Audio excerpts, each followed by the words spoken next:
Good morning. What is happening right now?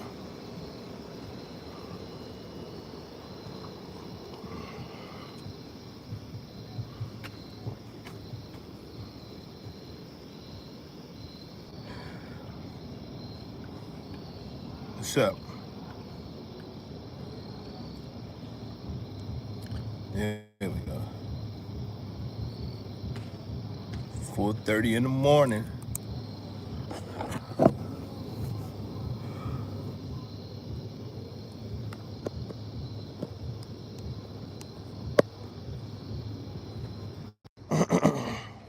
Good morning, good morning, good morning.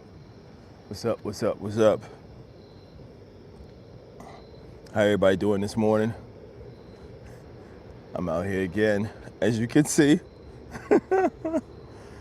and possibly can hear. I am not at home. We are traveling, and I left a piece of equipment at home. So I am in the dark this morning, people. Thank you for being here.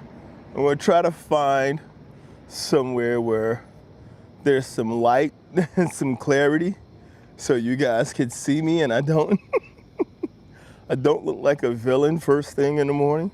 But thank you guys so much for being here this morning. Welcome in. Good morning. It's that wake up time, people, as always. Let's get up, let's get at it. It is 4:32 in the morning here on the East Coast of the United States. I'm traveling. We are still in Maryland. However, we do have some things to take care of today. Thank you all for being here. Thank you for taking the time waking up this morning. I want to let you guys know that today should be a great day for you. As always, let's be motivated. Let's be encouraged. Let's be strong and driven. Let's focus on growth, development, and focus on discipline. Let's focus on doing the things that we've done to this point that's gotten us this far. I want to thank you for being here. For real life, I think a couple of things I need to share is I am real. This is live. It is 4:33 in the morning here on the East Coast of the United States. Today is Thursday, September the 4th, 2025. I am not AI. I am real. Some of the things that I think are important is to make sure that I clarify that. Hey guys, as you check in, do me a favor. Go ahead and drop in where you're checking in from, what time of day it is, where you are. Again, I am here in Maryland. It is 4:33 in the morning. And with this wake up, guys, with getting up this morning, I want to encourage you as always to be dedicated, to be strong, to be focused on your goal.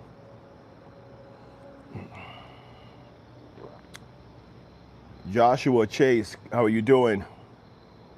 Solo at 3:33 a.m. How are you doing, Solo?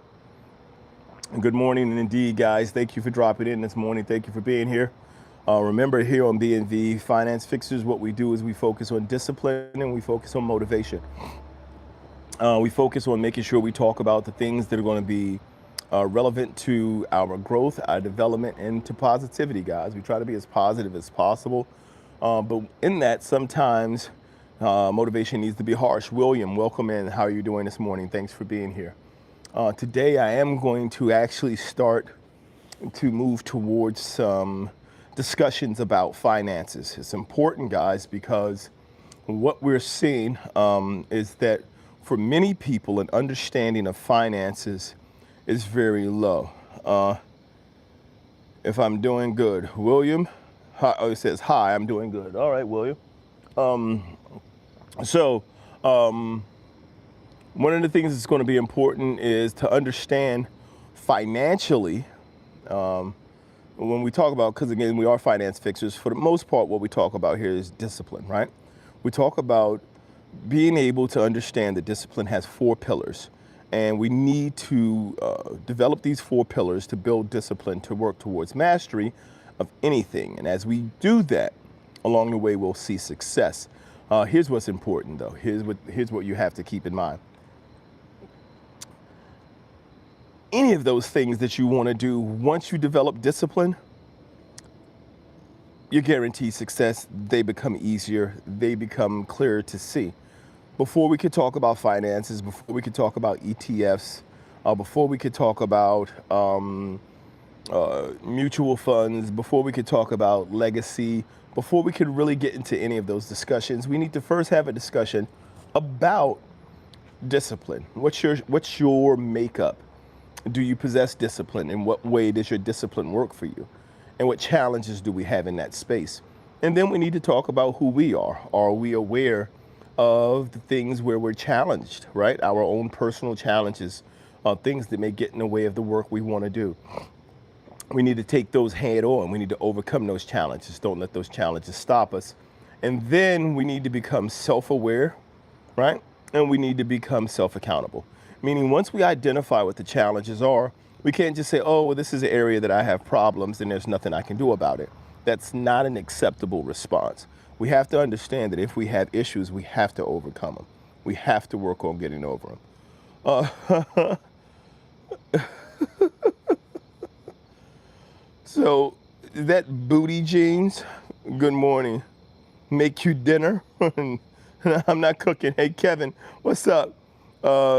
Just put pepperoni and tortilla with sauerkraut, brown mustard. Okay. And Lulu and Andrew Sharp. Your DIH gives you this. I don't know what that is. I don't know what that is, Lulu and Andrew. Y'all gotta explain that one to me. So, thank you for being here again this morning, guys. You guys always have something to share that's interesting. So, let's talk about what we're here to talk about this morning, which is investing, right? It's about saving and building a legacy. One of the principles that I've been sharing recently, I'm going to continue to share right now. As I said, guys, as we grow, as the channel grows, as we move towards monetization and a larger reach, I'm going to spend more and more time sharing directly on the channel and within the group's financial information. Opportunities that will directly be able to impact you directly in your finances, not just general information, but things specific to taking your steps. Because what we got to understand is, like, everybody's not starting from the same place. And for some of us, we're not all trying to get to the same place, but we are trying to get somewhere. That has to be the understanding. When we have that understanding, then we can take specific steps for each individual to get to where it is they're trying to go. But we have to start to understand that. We have to begin to realize how that work needs to be done, our part in it, and then taking the accountability to do those things. So one of the things I want to share with you right now about investing, first and foremost, that you guys need to keep in mind is that investing requires for you to understand it's forever. I think that's the biggest thing, is for people to figure out that you cannot save yourself rich, right? And you cannot save yourself into a legacy. The premise that Dave Ramsey shares, which is essentially about, hey, guys, reduce your spending, pay for everything in cash, buy yourself a house, manage your budget, get a 401k, and hope you die before your money runs out. It's not about growing wealth. It's not about building a legacy. It's not about looking towards the future generations. It's just about save your money, don't die broke. In order for us to grow, in order for us to truly see a difference and a change in our legacy and our outcome and our development and where we're going, we can't just focus on saving ourselves money, reducing our costs. Motivation TV, good morning. How you doing this morning, Motivation? So we can't get to where we're going just by saying, hey, I'm going to spend less money. I'm going to save. I'm not going to eat out. And I'm going to use this to build a legacy. It doesn't work that way. Right? Dave Ramsey isn't doing it that way. There are different ways to do it, but it's not just by saving. It's not just by sitting around waiting for your paycheck to get bigger or for your job to change. It has to be more. Kevin says, how come the guy with no friend knows all the right answers? Did you check my answer? Which answer, Kevin? I don't know who the guy with no friends is. But the thing that's important, guys, the thing that I'm trying to say about what's going on is when Dave Ramsey purports this, and when he says, hey, this is how you should be living, what Dave Ramsey doesn't tell you is that he wrote a book about budgeting. And a lot of people bought that book, and it exponentially grew his wealth. So when he wanted to buy a house, he had the cash to buy it. So if you're working a job and you're making $120,000 a year, in the area that I live in, the average cost for a home is $500,000, guys. Average cost of a home, $500,000. So if you want to buy a home and you're making $120,000 a year before taxes, let's say they're hitting you off at 20% average for your taxes. So even if your taxes average out to 20%, that means off of 100,000, you're losing 20,000. Off of 20,000, you're losing 4. So $24,000 a year is getting taken out of your paycheck. All right, and when they take that $24,000 a year out of your paycheck, now your $120,000 is down to what, 86?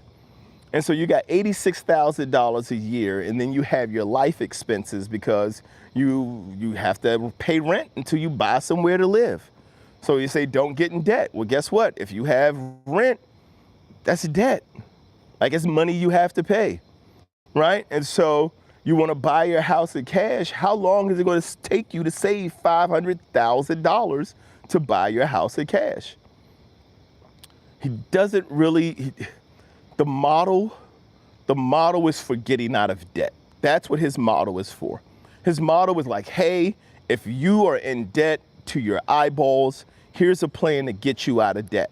Now, to not get back in debt and to make sure you die even bored, continue to follow this plan.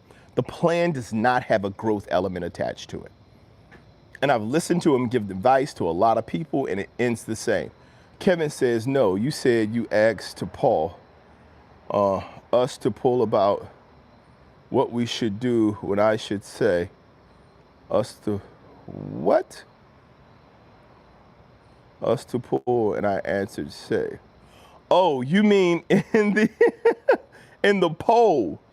In the poll. Right. Okay, so no, I can't. So I'm sorry. Hey Kevin. So the poll is, how do you grow a legacy? Right. And right now on votes in the poll, 43% of the people in the poll. My bad, Kevin. Speech to text is all over the place right now. I get you, Kevin. So yes, a lot of people say saving is the way to build. It's frustrating. It is refusing, or it is frustrating. How do you grow legacy? So saving is not going to grow a legacy for you. A 401k can be a part of it. 29% of people are really hitting at something that's really big, which is life insurance. And then about 14% of people don't care at all about building legacy. But what we do know is that saving's not going to get you there. And the reason saving is not going to get you there is because there's no market growth with saving, right? So when we come to understand what saving is for and the purpose of saving, it changes everything. RKS, good morning, RKS. How you doing this morning, bro? Ryan, getting me a brand new car Friday. All right, Hyundai Elantra, my first brand new vehicle. Hey, keep shining. Keep doing your thing, RKS. That's what I'm talking about. How's that training going? How's the body feeling? I know you out there in Hawaii. So, that's awesome, man. Congratulations on the new vehicle. So, saving is not going to be a way to build wealth. And the reason saving is not going to be a way to build wealth, because saving is specifically designed to set aside funds for the purpose of using it later, right? Now, this is what's interesting, And this is why I say we have to start to live our life as a business, because saving money is not something that businesses do, right? Businesses don't save money. Businesses allocate funds. Ah, that sounds a lot like a fancy way of saying saving money. they have an account that they're putting money in, and they're going to buy something with it later. Right. But businesses allocate funds for the purpose of growing the business, for the purpose of adding assets, adding value, and bringing on things, people, and resources that are going to help the business become bigger and stronger, right? So, Motivation TV said, bro, I'm in Zambia. How can I start making money on YouTube? You already got the name. Get on there, start doing the work. Do the motivation, dude. You do the motivation, you get monetized. Once you get monetized, you just have to be entertaining. That's the easiest way. The easiest way to make money on YouTube is to be entertaining and to come on, let people see you. Kevin says, I don't know anyone that makes $120,000 a year that could start to argue. I'd say saving makes sense because you learn that something is crawling down my neck. Did I just get attacked by a spider? Nobody said anything. Was there a spider on me, guys? If I pass out, guys, listen, I walk around these lights. If I fall out, y'all better call somebody. No, Kevin says, I say saving makes sense because you learn you don't need a car to walk to the dollar store, etc. Kevin is saying the learning, the experience. In my case, I'm passing on land or a homestead. Right, but you're passing on land, right? How did you get the land? Right? Land, you didn't save when you bought the land. That's investing, right? You bought that land, you invested your money. So that's the thing we have to understand. So when you start investing in things, when you start acquiring things of value that you're going to pass on, you're investing. But it's so much easier to do it as a business than it is to do it as an individual. And it carries on that value, right? Kevin says, the experience, and in my case, I'm passing on land or a homestead. RKS said, tired and motivated, very hungry for growth. Discipline got me here. Keep pressing, man. The discipline is the thing that's going to work with the understanding of the path. And here's the thing, Kevin. We all have different things that we want. That's one of the first things that I always share is we're not all trying to go to the same place. I just said it earlier. We're not all trying to get to the same place. We're not all trying to do the same thing. We're not all starting from the same place. But it takes the same discipline to get to where we're going.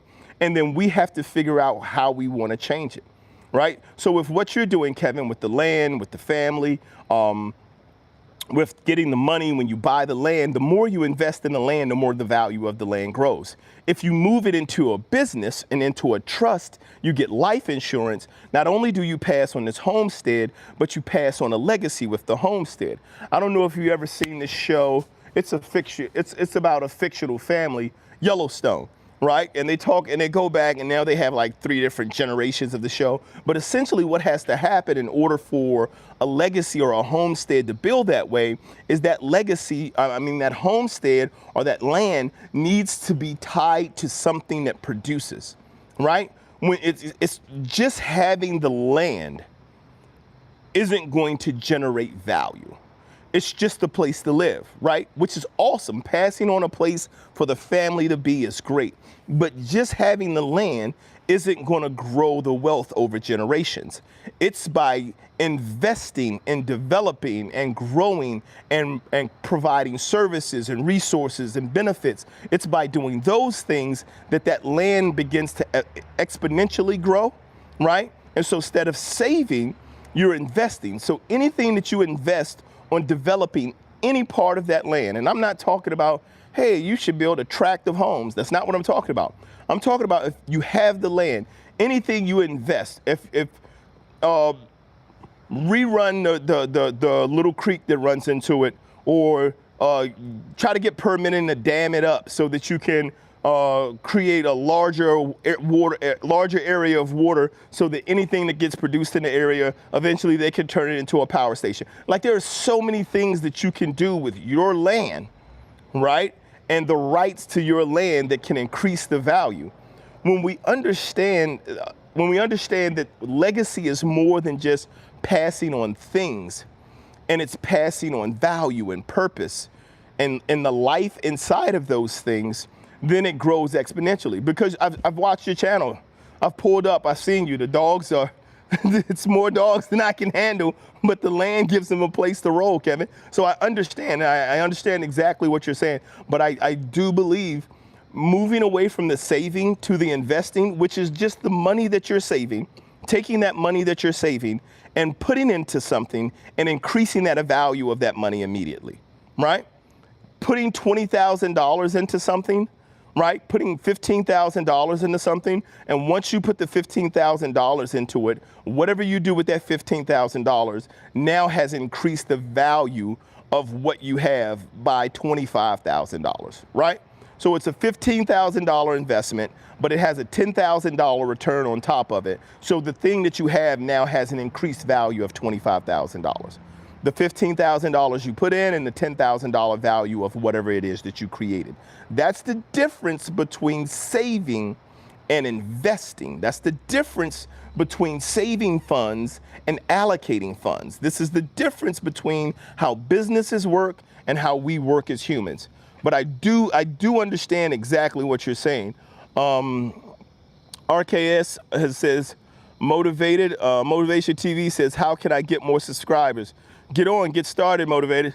Like, I don't do a lot to talk about, hey, here's how you build your YouTube channel. And the reason I don't is because I'm still in the process. I do know a lot of things that you're going to see out there are not real. I do know the best way to grow your channel is to be on your channel, be in front of people, get out, speak, whatever it is you do, do it, try your best to be entertaining. And then keep going. There are people say that YouTube doesn't want you to be successful. That's not true. YouTube understands that there are billions of people on the planet. There are approximately 115 million YouTube channels, meaning that there is a very small percentage of the people on this planet who actually register a Gmail to have a YouTube channel, right? And then there's an even smaller percentage of those people who actually put any content up. So that in mind, what that means is the space is not as dense as it may seem. You may see millions of videos on YouTube, but getting on and being active is going to be the best way to grow subscribers and be consistent. Kevin says, saving builds insurance that protects your way of life, which is your legacy. Saving can be a cushion for tough times, but so can growth, right? So Kevin, for example, when everybody said, hey, the housing market is going to change, I'm going to lose the value that I put into my house, blah, blah, blah, blah, blah, right? Everybody's worried about that. You don't have that same concern because you own your land, right? But you own your land because you invested in buying your land. If you had invested that money in taking on a mortgage or trying to purchase a home, right? Then you wouldn't have that, then that would change your concern. That's insurance, right? I'm not against you in saying that saving is bad. I'm saying saving's not the way to grow the legacy, because you can see, and I believe if you look at anything you've done, if anywhere you've gone, whether it's buying your truck, building something on the land, investing in lumber, whatever it is that you do, what you're doing is you're setting aside money to spend in the future, and then you're using that money to grow your legacy. And you're adding things to your homestead, to your legacy, that brings value for your future. And so savings, good, right? But savings for the purpose of growth is actually allocation. That's investing, right? And so that's what I mean in that space. RKS says, Kevin says, I have a creek on my land, so I don't consider it just land. Exactly. And then anything that you do to work with that creek, you can run it, you can dam it, you can make a lake, you can do things with it. There are ways that you can increase, but how do you do it? It takes money. You have to put money into it, whether you're going to do the labor, whether you're going to get a backhoe, whether you're going to pay somebody else to get it, whether you're going to get the permitting or somebody else, whether you're going to, what do they call it? I don't know what they call it when you have to go out and look at the land and see what the requirements are or what the mineral rights are. Like all of those things are things you can do, but you put money into it to make it happen. RKS says, is there a way to turn this brand new vehicle with only 20 miles on it into a business? I know about Uber and Lyft. How would you go about this? They have Uber, Lyft, they have Turo. If it's your first brand new car, what car do you have currently? Are you trading that car in? If the car you have currently is paid off and you're not trading that car in, you're keeping that car and you actually want to turn this into money, probably the easiest thing to do is a Hyundai Elantra. It's a great commuter car. It's put it up on Turo for people to be able to rent. Like just like especially in Hawaii, where you're going to have, if you're in an area that does a pretty good tourist population, just having it on Turo so that people can come in, they spend a couple of weeks riding back and forth to the beach and they pay you for it. That's a pretty good option. Keep in mind what we're trying, the difference between starting a business and buying a job is your business has the ability to make money while you're asleep. Your job still only makes money while you work. So you're still exchanging your time for the money. So if you turn it into a Lyft, it simply means you're going to work your regular job and then you're going to get off and you're going to go drive Uber, right? So they call it a side hustle. It's a second job. Like the side hustle is just the name for a second job nowadays. So we just have to be careful about what's termed a side hustle. We really want to look at the hustle as, hey guys, this hustle is how I flip the money I have. That's how the term hustle manifested for me when I was young, right? So hustle meant, I'm trying to hustle this money up. So that means I got $125. I'm trying to figure out how to make this $125 $250, right? I'm trying to figure out how to make this $125 $300 new sweatsuit and some sunglasses, So what do I have to do to hustle this money up? And so I got this $125. My dad got a lawnmower. I'm gonna get like $10 worth of gas. I'm gonna put it in there. I'm gonna go start mowing these lawns, right? Look, my friend, his dad got one too. I'm gonna charge $10. I'm gonna charge the people $12 a lawn, whatever. I'm gonna give my man $5, right? Give him $7. What up? We both gonna get this money. So how do I take my money and I turn it into more money, right? And then how do I get enough people when I'm trying to turn this into money to help me grow my money faster? That's what the hustle up is. That's what hustle, the side hustle was. It's not a second job, right? And so many people believe that a side hustle is just a second job, right? We have to be careful with that. So I'm really enjoying this conversation, Kevin and RKS. I really am. Kevin says, I just believe that type of hustle from capitalism, because that's what supports it, is the capitalism system. I just don't think that should be a traditional income. Until I have $10,000 a month to lose because I make $100 million a month, because 95% of people I know make less than $50,000 a year. Yes, and Creator, what's going on? How you doing this morning? RKS, survey the land. That's what I was trying to say. Creator One, hello bro. RKS, yes, trade in. I still owe $22,000 on my current loan. Ahmad Ali Hassan says, sir, tell me something about students. How are you doing, Ahmad? I might be able to tell you something about students, but it needs to be more direct questions. So, yes, so if you're trading the vehicle in and you still have cost on that vehicle and you're picking up a loan on your new vehicle, your vehicle is probably not going to be, your vehicle is a resource for you, right? So as a business, that's a company resource. It's a company asset. It needs to be used to move you back and forth to what you have to do primarily for your life, right? So there are some things that you can do. You can take on a second job. If you want to take it, and you want to take it out, hey, and say, I'm going to do some Uber and Lyft on the back end. You have to understand the money that you make from doing this Uber and lifting, this money that you make with these side hustles needs to be allocated directly towards growth, right? So how do you do that? You have to, hey, I got a car loan. If I make more payments on the principal, do I reduce the amount of interest that I have to pay on it? Like, that's how it has to work. It has to work to bring money back into your pocket. Reducing the amount of interest that you're paying brings money back into your pocket. Being able to pay off other things in life brings money back into your pocket.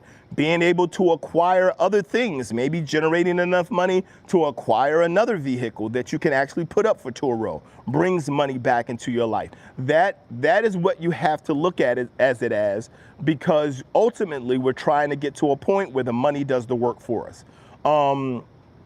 Kevin says, what happens if you make too many you make too much money investing and you end up in a tax bracket and you can't pay your taxes or something? Okay, so here's how this works. So one, I want to answer the thing that you said about capitalism, Kevin. Here's the thing.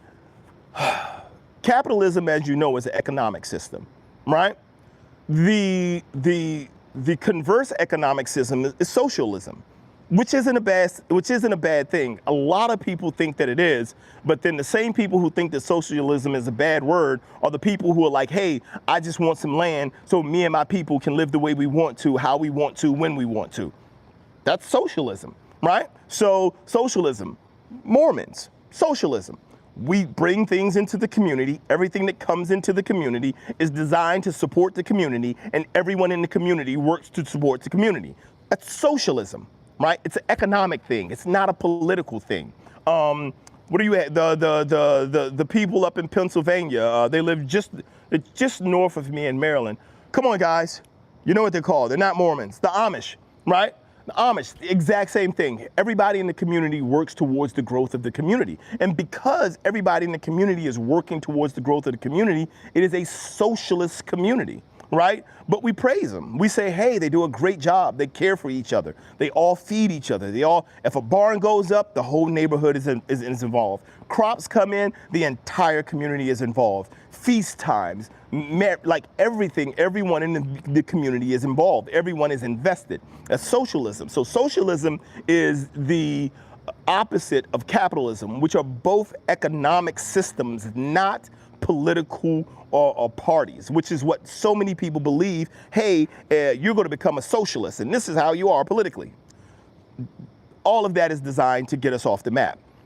Kevin, what you're talking about is, how do I live as a socialist, right? Because your mindset is, I've bought my land, it belongs to me, right? I don't want to have to pay tax on my land because I built a house on it. And now that I built a house on it, the state that I'm in says that I have this property, and now I have to pay property taxes because I increased the value of my land. So now this house that I built for me and my family to live in, and I saved up money, I spent my time and my labor to build this house, and now my land has increased in value by, I spent $65,000 and 3 years worth of time building this house, and now I have a $175,000 house, and they're coming to me and they say, oh, well, because you put a house on this land, you now have to pay us taxes for the value of this home on your land. Right? And that's what you're saying is, hey, that's capitalism. If I grow, if I invest my money in making me stronger and making me better and improving my life, somebody else is going to come in here and tell me that they want a piece of my money. Let me know if that's what you're talking about, Kevin, when you say, what happens if you make too much money investing and you end up in a tax bracket and you can't pay your taxes or something. Let me know if that's the view that you're having, because earlier you had said that I don't believe that type of hustle from capitalism, because that's what supports it and is the capitalism system. I just don't think that should be a traditional income, right? And so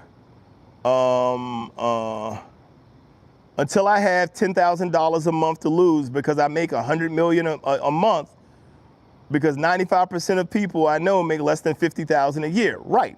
And so many of us have made or lived off of less than $50,000 a year. And I'm not arguing that. I'm not going to take any of that away from you. My point is, because we're making less than $50,000 a year, until we start to put our money to work for us in a way that it pays for itself and it generates more wealth for us, then we're only exchanging our labor for money, our time for money, right? So, so we're only exchanging our time for money, and we want to kind of grow out of that space. And so, like you said, until I make $100 million a month, so I can afford to lose $10,000 a month, I don't want to be involved. How do you get to $100 million a month? You're not there. There are no jobs paying 100 million. You know, 100,000 million a month. I think that's what you said. So there are no jobs paying $1 trillion a month. So what do? But there are companies that are making hundreds of millions per month, billions and trillions a year, right? That's not even real money. But there's a way, so we have to understand when we talk about this growth, when we talk about legacy, it wasn't this way at the beginning for them, right? So Kevin said, hey Arthur, how you doing? BB, welcome in. Thank you guys for being here this morning. Please guys, make sure you take a look at the survey. Make your choice of the survey. Kevin says, well, even a tax professional shouldn't be trusted. I think that you should be smarter than your tax professional. And unfortunately, that's just not the route I'm going in life to learn more. BB said, I just need to make 15K a month. Kevin says, I would say it's more than likely 20 to 30,000 is the most for anyone 20 to 35 years old. 8-hour shift, but they could also cancel me for production, which means there's just not a lot of people. So I may only work 2 hours a day. Okay. BB, no answer. Kevin, not enough people buying food, so they send me home. I got you. I see what you're saying, Kevin. Right. And this is what I'm saying. You're working a job where your company gets to say, hey, we don't have any work for you. Go home, right? And we only pay you when you're here working, right? So now you're like, okay, well, I can't even make a budget because I don't know how many hours I'm going to have. I don't know when I'm going to be able to work. Like my job is a side hustle, right? My job is the thing that I try to do when they need me, right? So that impacts you. People who work in food service do the exact same thing. Hey guys, we're not that busy today. We're going to cut down on some hours. Who's going to volunteer to go home? Everybody's like, dude, I need this job. I'm not like, I have an 8-hour shift. I just tried to come in to work yesterday for 10 hours. And now I've been here an hour and a half and you telling me it's slow, you're going to send me home? No, I can't afford to go home. You go home, you know? So how does this work out? So I understand what you're saying in those type of challenges because I've both been a manager in that space and I've been an employee in that space. So I know what you mean when you say, hey, if they don't need me, they send me home, I stop making money. That's a significant challenge and it's not a comfortable place to be, right? And so, Kevin, you're saying, so if all of a sudden you have money, but it's digital and you don't own it, and then you end up in a tax bracket and they turn around and say, you owe us money, but all you have is your house that you owe. Right. That's why I'm saying, that's why I'm saying, Daniel said, BB, like your objective. The thing is to figure out how. Simple. All right. So the thing is that, so here's the thing I want to share with you, Kevin, because I think you have a very interesting perspective. That tax thing you talk about is a major concern for many people. So I'm going to ask you a question, Kevin. I'm going to ask you a question and answer me honestly, right? Kevin, why are you using that if we talking money, not imagination?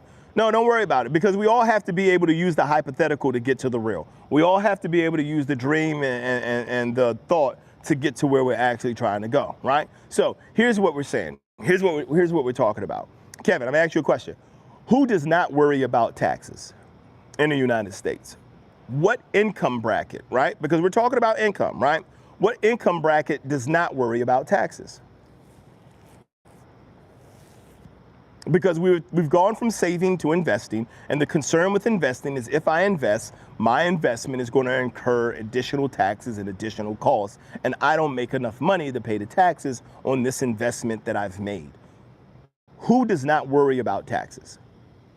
What group of people does not worry about taxes? If you're still there, Kevin, please answer that question for me, because that's going to be very pertinent to understanding the path in which we want to travel, right?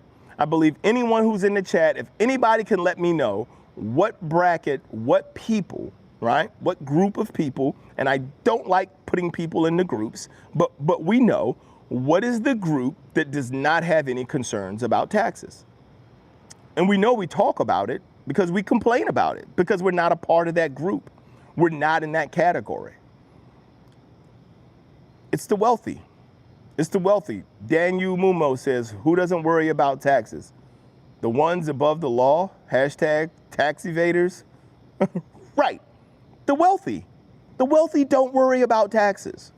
Why don't the wealthy worry about taxes? Because the wealthy understand that taxes are for people who work for their money, not for people who money works for them. They can't tax invested money, which is why they've changed 401ks, which you used to be able to roll a Roth IRA over for life.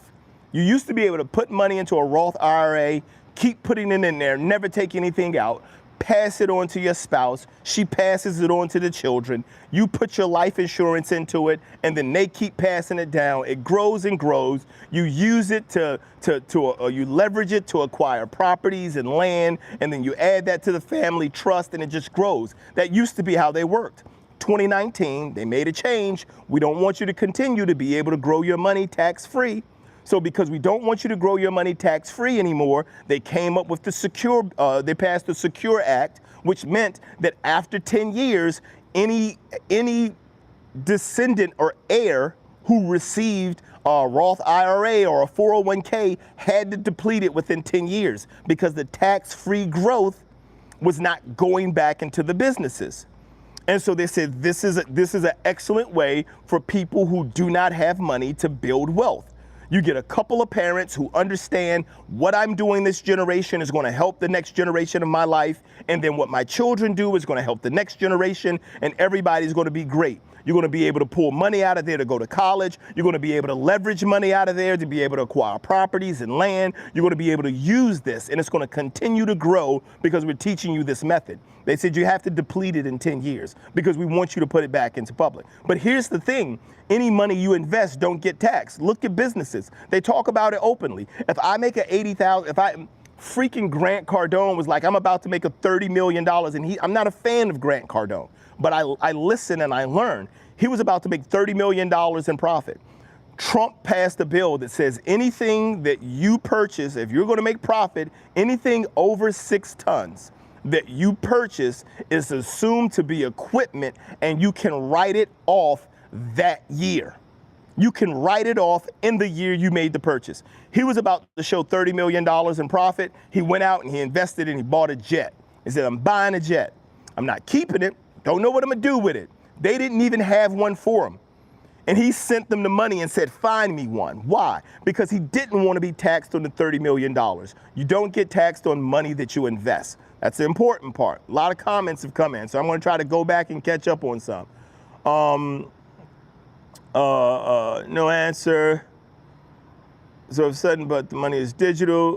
Invest RCAS. Then Daniel says, Kevin says, I think saving is the best way to spread legacy because I feel that science and history and politics is more important to be a well-rounded person than learning financing or money. You don't have to learn financing. You just have to put the money to work for you. And that's the simple thing about it. Kevin, the benefit of living within a capitalist system that we live in is that the companies that make the money, and America has shown us, these companies are too big to fail. If you invest in these companies, don't worry about it. We're going to back it as a country. And so if you invest in those companies are going to continue to grow. Your money's going to continue to grow, right? You can still learn science. That's an investment, right? You don't save your knowledge, right? I think this is one of the biggest keys, and one of the things I try to relate to so many people is Everyone thinks investment is just money. We also invest our time. You invest your time where it's important, right? The reason you want more money is so you can invest your time in your family, in your growth, in your learning, in your knowledge, in your loved ones, in your freedom. Those are investments because they have a return. They have a direct return. You're happier, you live better, you live longer, you're stronger, you have better communications, better relationships. Those are investments, not all investments. And like you just said, money's not even real. It's like money's not real. It's only real because we accept it. It's digital. It's so, like, the earth is in debt $325 trillion to who? That's evidence that money isn't real. But freedom and relationships and people and connection is. And wealth is not about becoming rich. Wealth is about acquiring that freedom and that life you want so that you have the time without the concern of, are they going to send me home? Where you have the ability and the time to sit down and spend time with your family and talk about and develop your homestead and understand that the value that I have in my land is greater than the cost of maintaining it. Rich, welcome in, Rich. How are you doing? RKS says, I understand, Kevin. Excuse me, sir. Not a problem, Kevin. I would probably say people who are in apartments because they are fixed incomes and know exactly what they spend every month, probably a little bit more than someone who pays a house. Right, which is why I'm saying live your life as a business and don't pay for a house. Live your life as a business, grow your money, invest your money into the stock market. I'm big on investing in the stocks because that's the easiest way to put your money to work for you. There's a difference between investing and trading, and everybody thinks these things are the same. People who buy and sell puts and calls, they are trading. That's not investing. Investing is Coca-Cola's a company. It's been around for a long time. Don't think it's going anywhere. I'm buying stock in Coca-Cola. ExxonMobil, not going anywhere. Putting stock in ExxonMobil. Apple, Nvidia, Intel, all of these companies. I don't think they're going anywhere, so I'm going to invest in them. I am now a part owner of the company. As they pay out dividends, I get money. What does this mean? This is simply saying putting our money to work for us allows for it to grow. And no, it's not going to be overnight. You're not going to be a millionaire tomorrow, but if you're in your 20s and 30s, I literally, my 16-year-old son just started working. I said, son, invest your money. I told him he had to put away 75%. I says, why not? I'm like, what do you need money for? Like, you're 16, you're working. The whole purpose of you working right now is to figure out what the responsibility of working actually looks like. You're not even working to make the money because they're not paying you enough for the money to matter, right? You don't have any cost or concern really. Just go to work, invest your money. What am I gonna, I'm gonna need, I'm like, what you gonna do? You gonna buy snacks? Okay, fine. Anyway, here's the point of me sharing that. I'm telling my 16-year-old son to invest. He turned around off his first check. He put like 10 bucks in there. And then before his next paycheck came, he went back and the thing that he invested in, his little $10 was like $11.71. He was like, whoa. I'm like, yeah. I'm like, you're not going to become a millionaire off of it. But you do understand when you invest, that money goes to work for you. You can put that $10 into a snack wrap and a drink, or you can put it into your future. And the more you put into your future in your 20s and 30s, when you're grinding and you're exchanging your labor, you're exchanging your time and your labor for money, that's the time to say, I'm building, I'm building, I'm building, I'm building. And when that money gets in there and that money starts to get big, you start to use that money to buy back your freedom. And you do it through a business. I get it. I understand what you're saying though. Not poor like homeless, but okay. Let me see. Kayla Jean said black dog. Noah, morning. No morning. What's going on, Noah? Oh, Noah said big dog. So I got you. So Noah, that's why I tell my friends, try just $5 a week. Right, just try do something. Try 50 cents a day. Try 75 cents a day. Right? Learn how to first start moving it over. And this is what you use savings for, is to develop the repetition of doing something on a consistent basis. Daniel says, aren't there restrictions to buy stocks in these different companies? Not that I'm aware of. No, there are restrictions on higher levels. If a company is publicly traded on the stock exchange and you can use Any of your available digital investing, you buy your stocks. I have stocks in CVX, which is Chevron. I have stocks in Johnson's & Johnson's, which is J&J, I believe. I have stocks in a number of companies. I just go on and boop, boop, boop, I'm buying it. Boop, boop, boop, I'm buying some more. You just start to build that up. Kevin says, I just think different because I realize how common it is to be 40 years old and end up losing your house a few times in life due to the day and the day out struggles, like a flat tire or something. Investing money is going to be a real silly if I have money invested but no house or car or anything because I had a flat tire and couldn't get to work for like 2 months. I get what you're saying, Kevin. I understand exactly what you're saying. And that's the thing that we're trying to move away from, right? In the United States, they say 80% of people in the United States, some ridiculous number like that, are living paycheck to paycheck. I think it's 80%. Somebody look it up. It may be the flip. It might be 20%. It's one of those two numbers, I think. But if someone could look that up for me, I would really appreciate knowing exactly what that number is right now. But essentially what this is saying so many Americans are living paycheck to paycheck and they cannot afford to miss a day at work, right? They cannot afford to be sick. They cannot afford to be tired. They cannot afford to be happy. They cannot afford to be late because they cannot literally afford it, right? And so what we're talking about is how do I move away from that? How do I move away from the constant impending struggle of always having to grind, always having to be at work, always having to struggle? Because my belief is that there are no challenges in life unless you're trying to do something, unless you're trying to grow, unless you're trying to build, excuse me. So when you say my life is a challenge just because I wake up, it's because you want something. You want to be somewhere. Even if what you want is for your life to not be this difficult, you have to invest something. You're either investing your time, your energy, your thought, your heart, or your money. And where you invest those things is going to show what's relevant to you. You don't have to invest if you don't want to, Kevin. I understand. I'm simply saying you don't invest outside of what you need. I'm not saying don't build a security blanket. I'm not saying don't have something for security.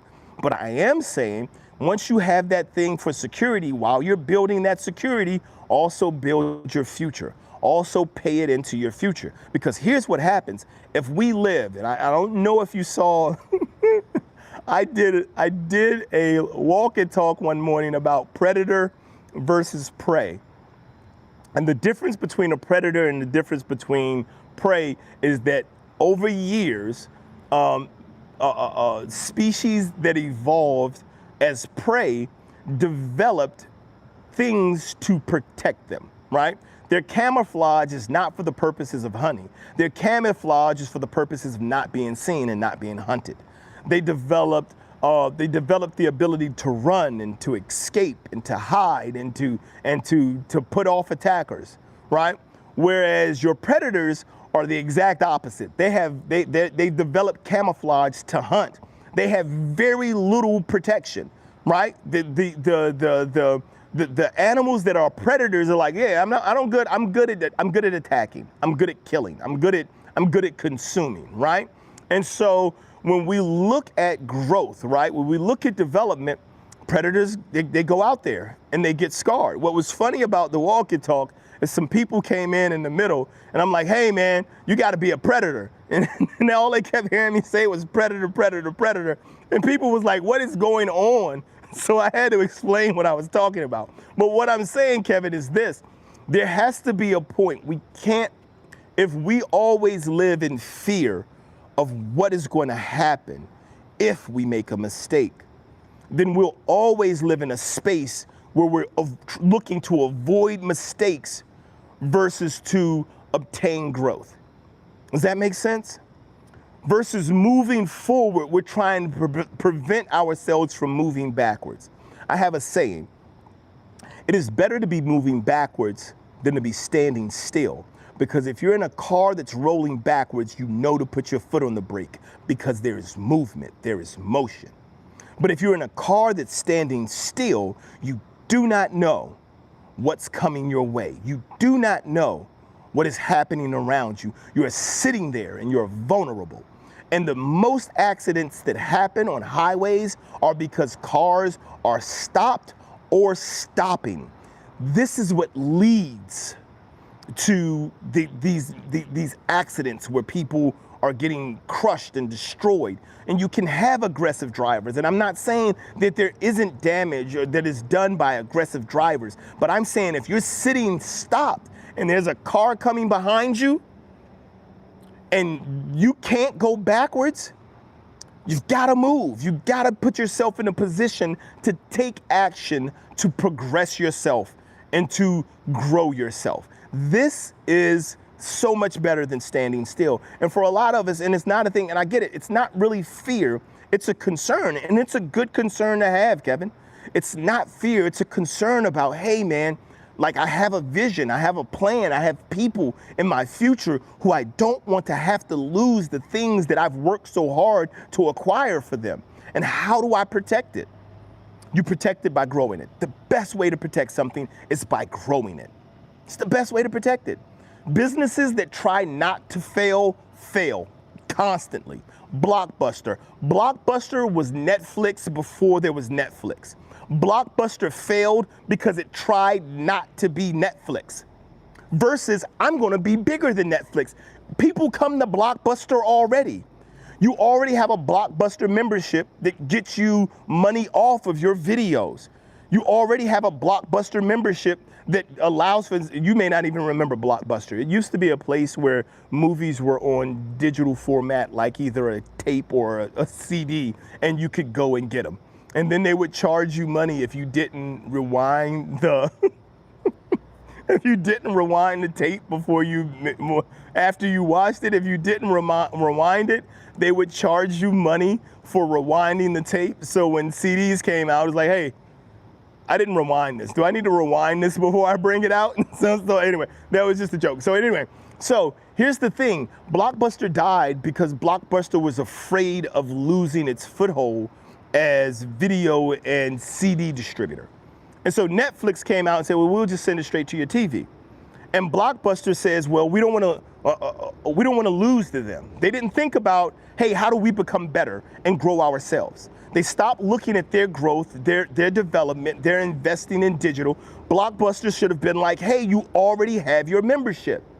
Your membership is less. Not only do you have the ability to get physical media, but you now have the ability for us to stream this directly to your TVs because you already have a membership. And it's less than, and I think Netflix started at like $6.99 a month or something like that. Our membership is already less. You already have it. You have a digital television, we have a digital platform. You have the ability to watch the things that you want to watch already, unlimited. We already have access to these things. We already have the rights to show you these things. And so they didn't invest in that. They lost that. Blockbuster went out of business. The best way to protect what you have is to grow it. I know how scary it can be. Daniel said, what's your take about MMF compared to stocks and insurances? You mean mutual funds? I mean, it's the same thing you can do. It's essentially just buying into someone else's group of investments that they have.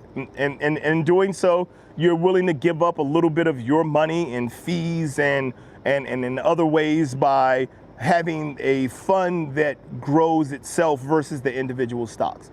Kevin said, well, that's silly. It's called not having a foreclosure. It's not called not having a foreclosure and going into debt and having to declare bankruptcy.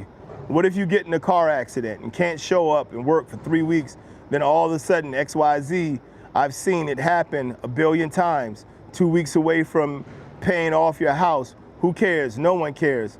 And vice versa for a lot of situations. I get what you're saying, Kevin. I know it's difficult. That's why I'm saying to you, right? All of these are concerns because there's nothing to protect you.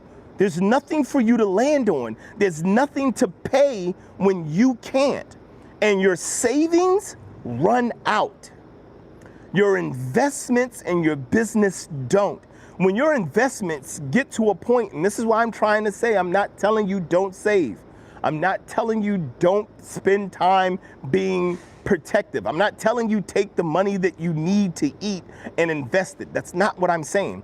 What I am saying is there needs to be an understanding right now for you, what you're going through, the generations that you want to pass your land on to as a homestead, or if you're not building value and wealth to pass on to them, you're going to also pass on to them your problems.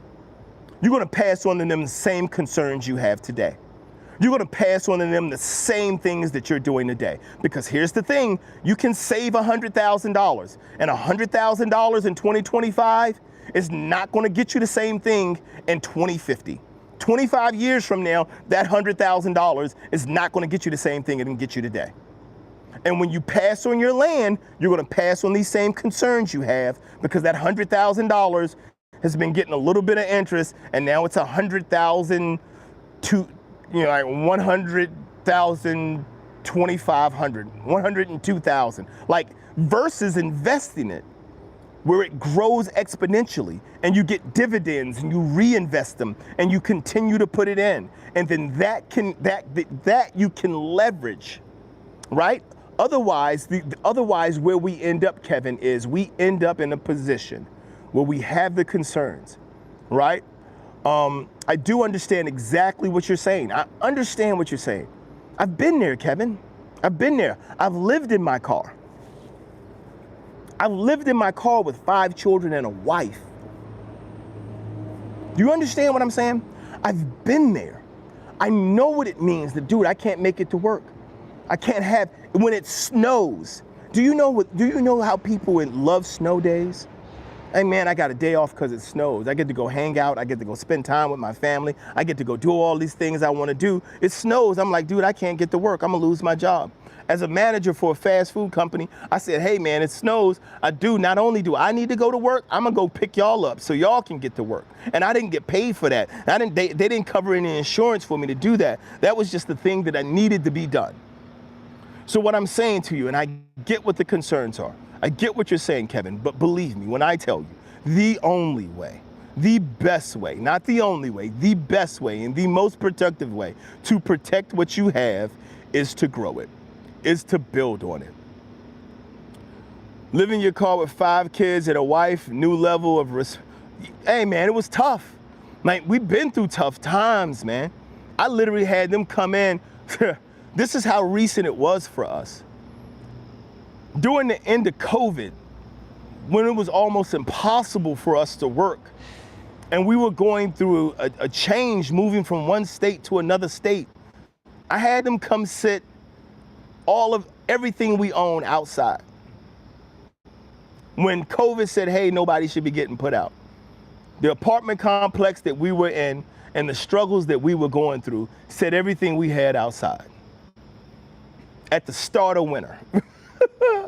Dude, I'm telling you, safety is in the growth. When I changed my mindset, Kevin, I understand, man. I know how challenging it is. But when we changed our mindset, when our wife and I understood that what we had to do was stop trying to be safe and understand we had to grow, it changed our entire life. It changes how you spend money, it changes how you view money, and it changes the things that are valuable, the things that are important. And we understood that I'm not trying to spend my whole life working to not be with my children. It takes time, it takes investment, it takes discipline. Guys, thank you so much. It's 5:34. I want to appreciate all you guys from being here. Thank you for coming in this morning. Thank you for sharing. If you haven't done so yet, please take an opportunity to vote in the survey. As always, guys, as I always tell you guys, when we go to work on discipline, it starts with repetition. You have to follow it up with patience, and then you have to have the consistency to grow that skill and the perseverance to continue to survive. It's the thing that builds you, right? I do have to go. It's 5:30. I was supposed to be off 5 minutes ago. Yeah, it's abrupt. No, it is an abrupt stop. I'm sorry, guys. I do have things to do. Thank you so much, Daniel. Hats off to you, Kevin. I know we were in the middle of talk. Trust me, when we're monetized, I'm going to have a space where we can have these talks longer. We can talk more about it. We can talk about the specific behaviors. Hold on a second. It's a truck driving past, and I don't want to try to yell over it. We can have this specific conversations. I want to thank you guys for being here. As I said before, the shop is now open, guys. Please stop past the shop, pick yourself up something. We have all types of merch available. You can find the link for the shop in the description on the page. Also, you can support the studio growth, and if you want to support the channel directly, we do have links for you to make donations. Thank you again, RKS, for your donation, and Anthony's, thank you for your donation as well. Hey, God bless, guys, and as always, remember, keep showing up, keep growing up, keep blowing up. I'll talk to you guys next time. You guys have a great Thursday. Oh, and I usually save this for my other channel, but just so everybody can know, this is my B&V hat, but go Cowboys. Just y'all be there tonight. Support my Cowboys.